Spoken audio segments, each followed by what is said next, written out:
gitu. Kata bapak saya jam berapa Neng, katanya itunya sekitar jam 5 habis asar Pak, saya bilang gitu. Ntar juga katanya muncul lagi habis asar, beneran kan habis asar? Iya, habis Habis asar. sembahyang asar tuh kata bapak saya gitu, dia masih dipegangin gitu. Masih dipegangin belum bisa diambil. Halo geng. Lestari. Oke geng, jadi kita kembali lagi malam ini kita mau membahas, ngobrol santai aja tentang sebuah kasus, bahwa pentingnya sebuah manajemen perjalanan dalam beraktivitas dimanapun ya sebetulnya ya. Beraktivitas mau ke kantor juga harusnya di-plan nggak?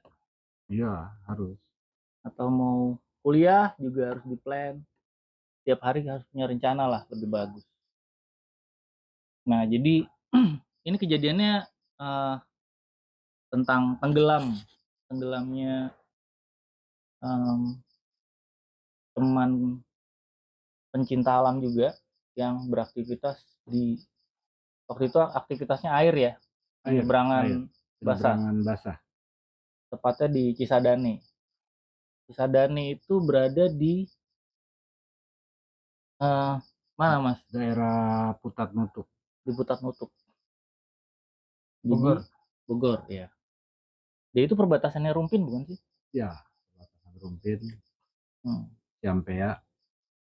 Jadi kalau bisa nanti dilihatin juga ada kemarin sempat ngambil TKP-nya, tempat kejadian perkaranya di Putat Nutuk itu persis di tikungan.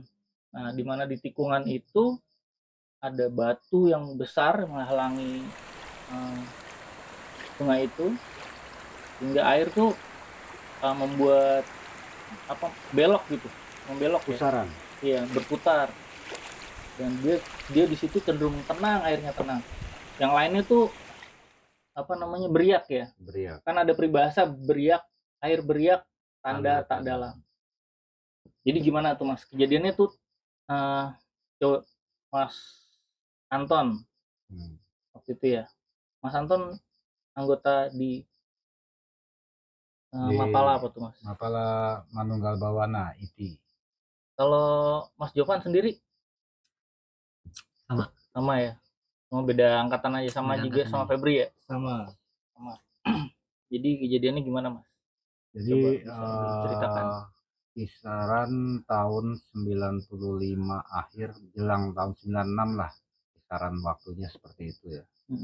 Jadi waktu itu kami lagi ada sekitar 5 orang di saung ini, lagi santai habis makan malam, santai. Kemudian sekitar jam 9 itu ada utusan dari waktu itu kami belum tahu dari Mapala mana.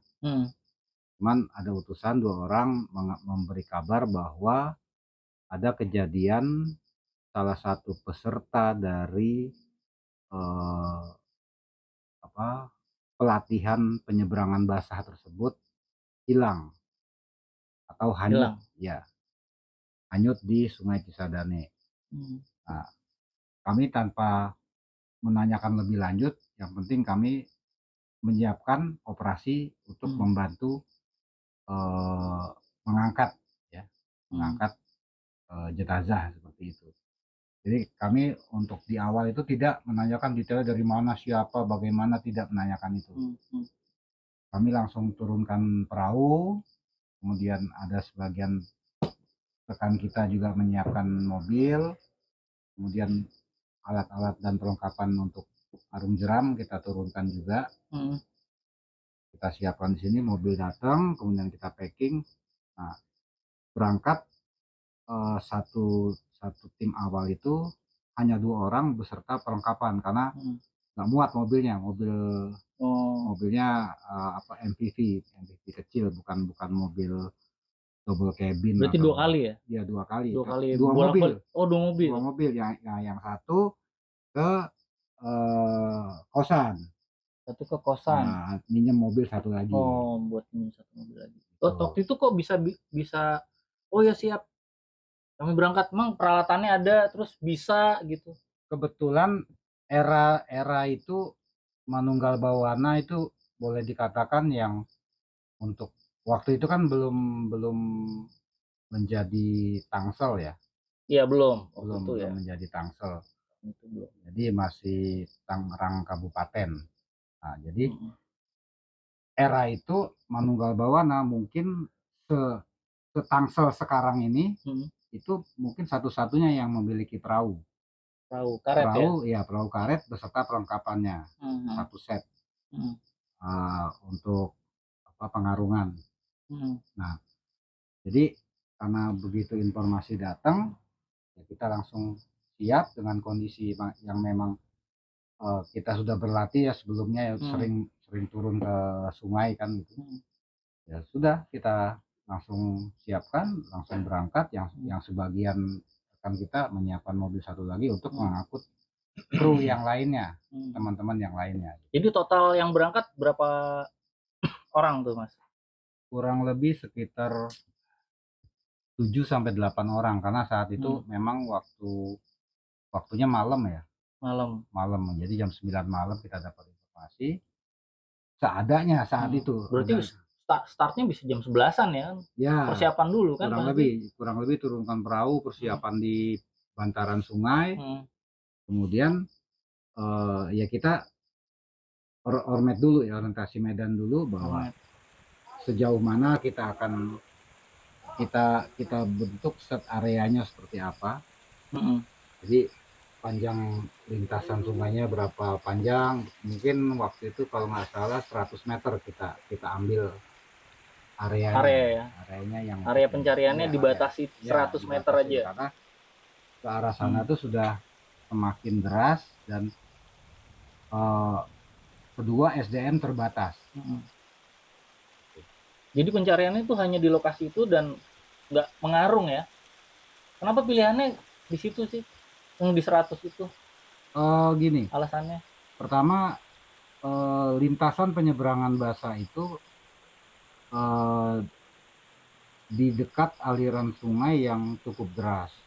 Jadi kita mulai dari titik jatuhnya dulu. Titik jatuhnya, kemudian kita tarik ke belakang itu 100 meter dengan pergerakan melingkar letter S.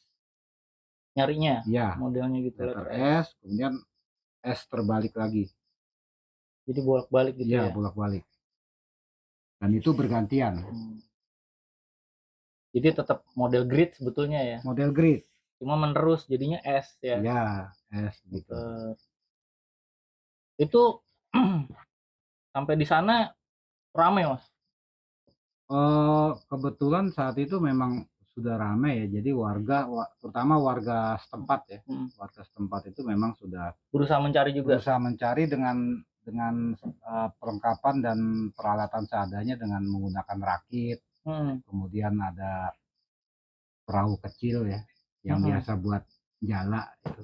Getek gitu bukan? Iya, rakit, getek lah. Getek ya. Getek. Yang dari bambu. Iya. Oh iya. Tapi kok bisa tenggelam itu ya Bang? Nah jadi inilah kalau di materi dasar pecinta alam itu ada yang namanya manajemen perjalanan. Jadi manajemen perjalanan itu memang harus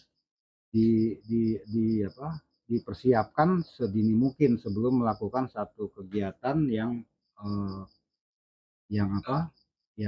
memerlukan aktivitas tinggi, kemudian resiko tinggi dan tempat atau lokasinya cukup jauh. Nah itu perlu di manajemen, berapa SDM-nya, kemudian perlengkapannya apa seperti saja, apa, kemudian skenario di lapangan seperti apa, harus berkoordinasi dengan siapa. Ya, berkoordinasi dengan siapa. Nah mungkin kita tidak menyalahkan panitia ya dalam hal ini ya, tapi secara SOP bahwa bila melakukan penyeberangan basah itu SOP-nya pertama membentangkan tali yang disebut tirolin. Seperti apa tuh Mas tirolin? Tirolin itu tali dari titik A ke titik B yang dimana tali itu menyeberangi sungai. Nah, itu dibentang dengan tegangan tertentu sehingga tali itu sebagai tali utama untuk menyangkutkan alat yang disebut kostel. Nah, kostel itu dari tubuh itu ada yang namanya pakai apa namanya apa Feb disebutnya Feb? harness ya, seat harness ya. Nah, seat harness atau tali pengaman. Nah, itu disangkutkan, kostel itu disangkutkan ke tali pengaman tersebut, ke harness tersebut.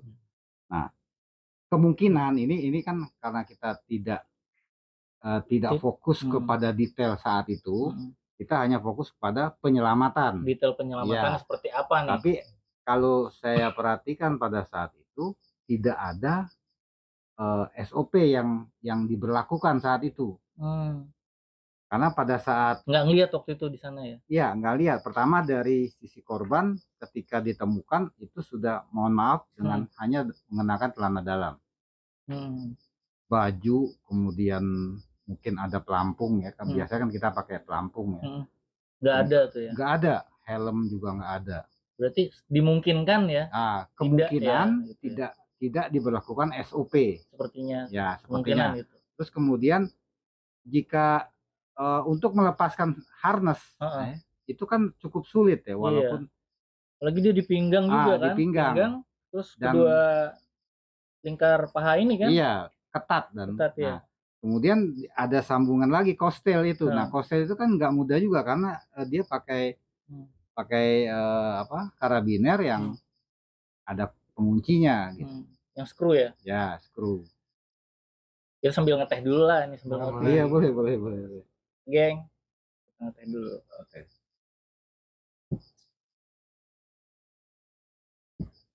Tapi kalau Febri sama Jo udah biasa juga ya penyeberangan bahasa tuh.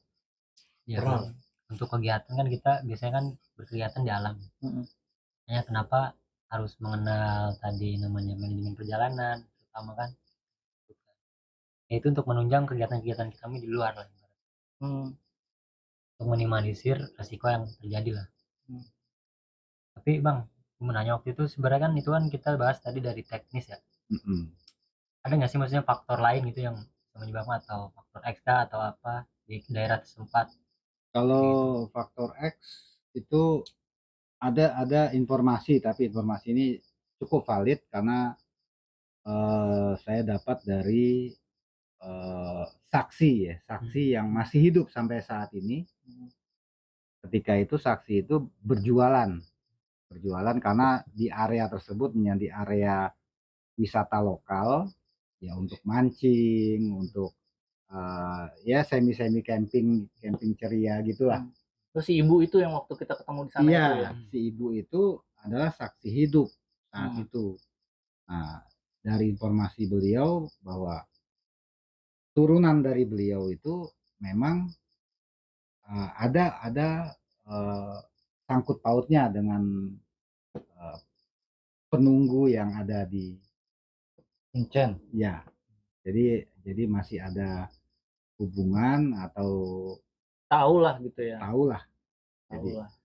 Jadi ya menurut ibu itu dia sempat menegur si korban, sempat menanyakan, "Dek, kalau mau berenang jangan di dekat sana, lebih baik ke atas sedikit karena itu berbahaya." Cuman dia tidak sebutkan, cuman hanya bilang berbahaya. Itu kepercayaan setempat lah ya. Iya. Adat istiadat lah. Iya. Jadi kalau di Mapala juga ada di survival ya. Iya. A-nya itu survival itu adat istiadat setempat, hormati kan gitu. Nah, itu salah satu ya, kita bermain di alam kan seperti itu ya. Nah, kemudian faktor lain ini masih sambungan dengan SOP tadi. Tidak waktu itu kami itu tidak menemukan tirolin tersebut. Jadi kemungkinan tidak ada SOP yang dijalankan. Mungkin tirolinnya udah dilepas kali, Mas.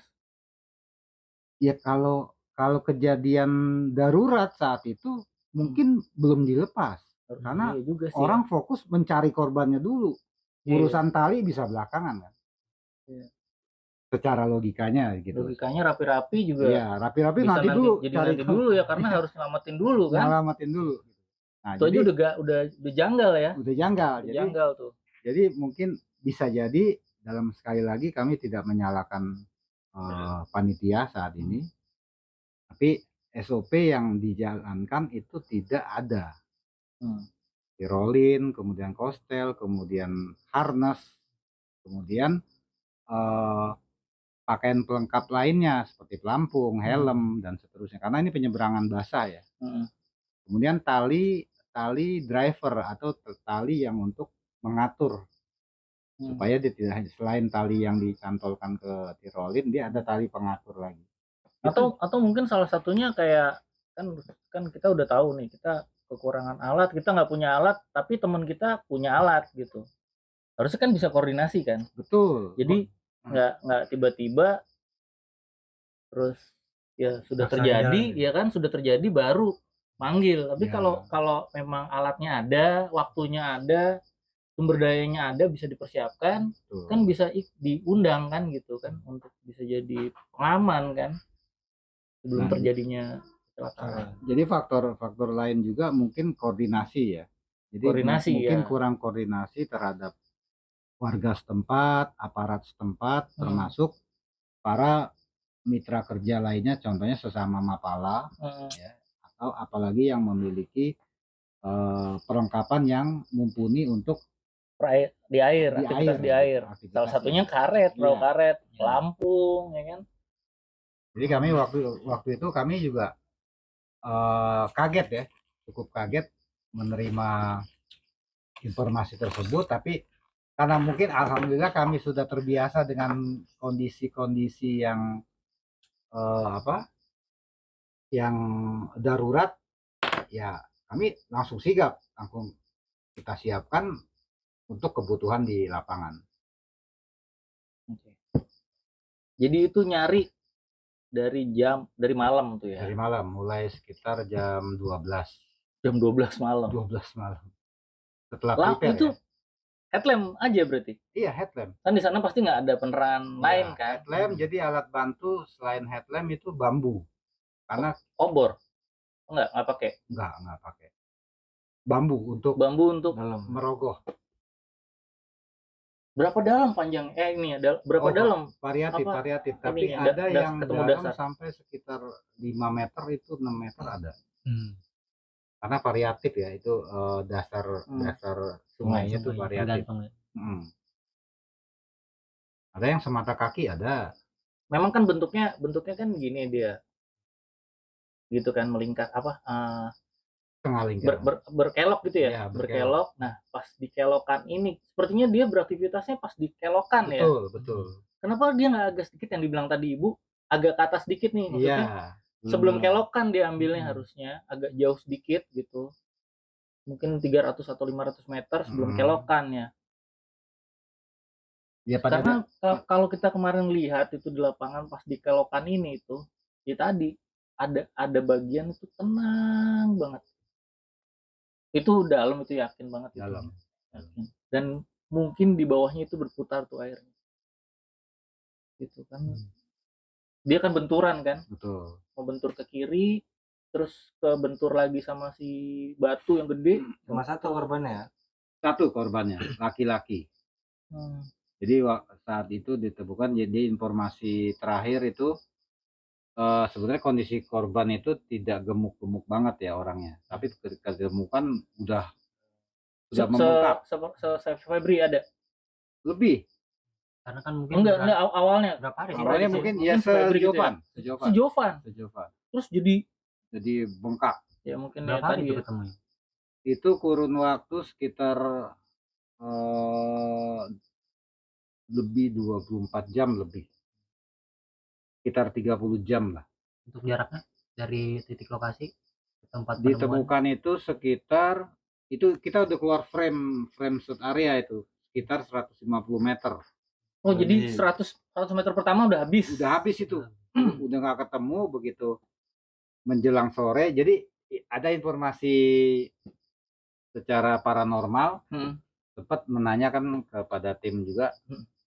jam berapa Hilangnya. kejadiannya. Berarti kejadiannya. Iya, kejadiannya jam berapa? Oh, ba'da asar, Pak. Ya udah kalian istirahat aja, besok ba'da asar nongol sendiri. Nah, ini versi Gitu lain ya? ya, versi Iya. lain dari sisi paranormal ya. Nah, jadi tapi ada mungkin secara kebetulan atau memang eh, Tidak disengaja tidak atau disengaja ya, tidak iya. kebetulan lah. Ya, kebetulan jadi pada asar sekitar jam 5:15 itu kalau nggak salah. Itu kita udah ada alat tambahan lagi berupa jangkar. Kita bikin jangkar dari apa namanya beton, besi beton itu kita bengkok-bengkokin, kita kasih webbing, kita lempar itu.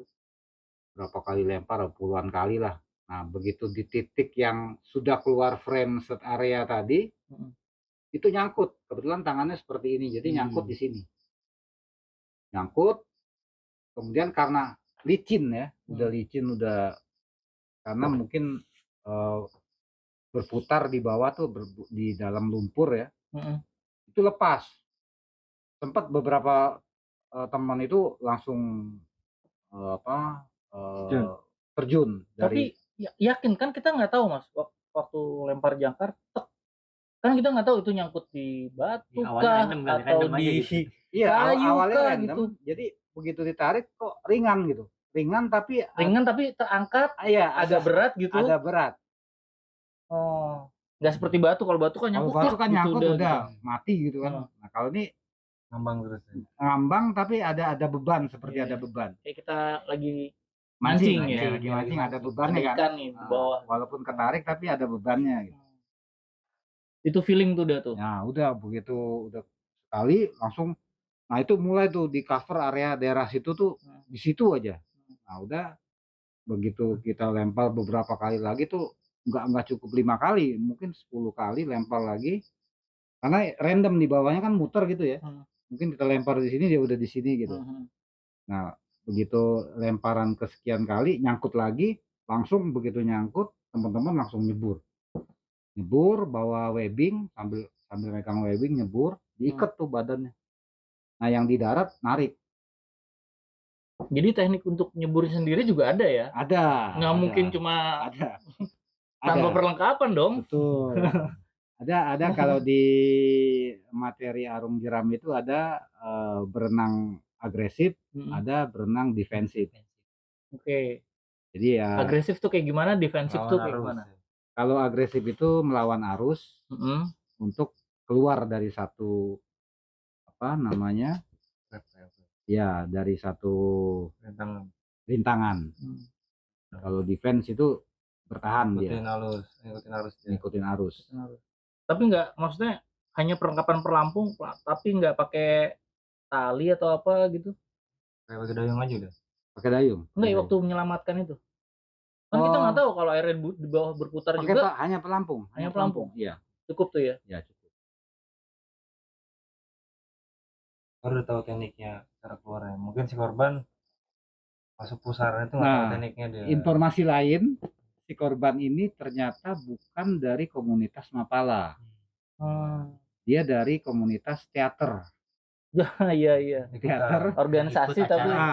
UKM kampus, dari UKM teater, dan dia senang dengan kegiatan di alam. Nah, dia ikutlah kegiatan itu.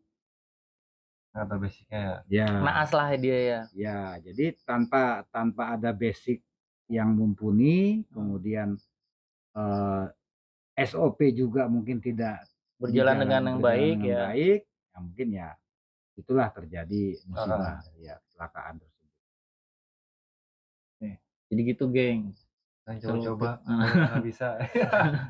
Jadi kalau beraktivitas di kealaman ya bisa mungkin kita belajar lah ya, minimal basic. Walaupun kita nggak punya alatnya ya kita pinjam, belajar lah dari situ ya. Syukur-syukur ntar kita nabung punya duit ya, punya alatnya. Nah itu terus ketemu tuh Mas. Terus sudah ada yang bagian sendiri untuk bawa ya.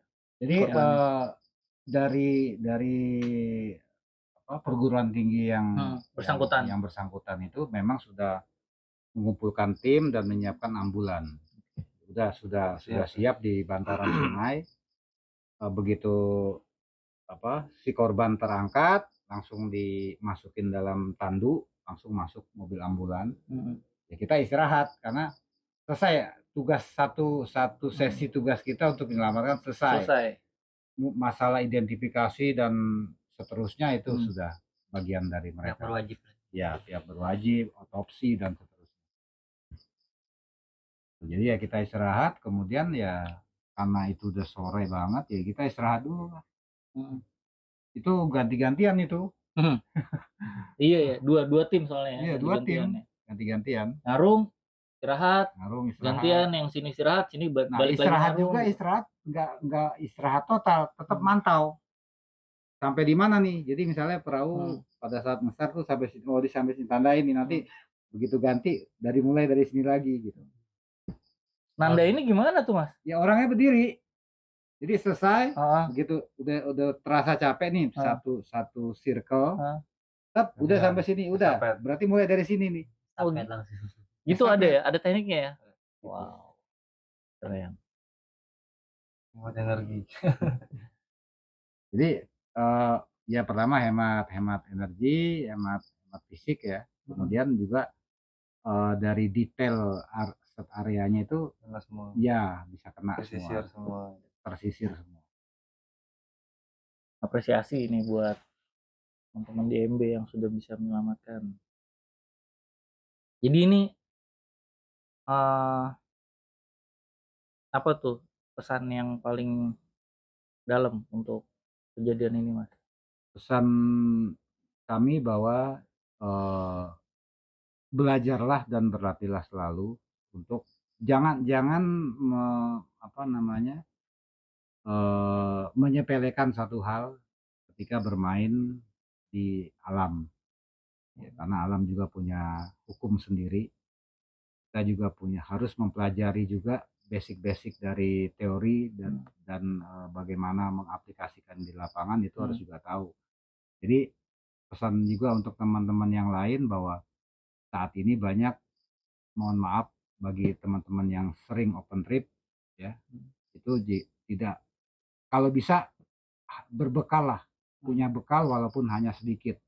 Misalnya bagaimana ketika terjadi satu kondisi yang darurat, yang pertama pasti jangan panik. Itu harus dilatih dulu.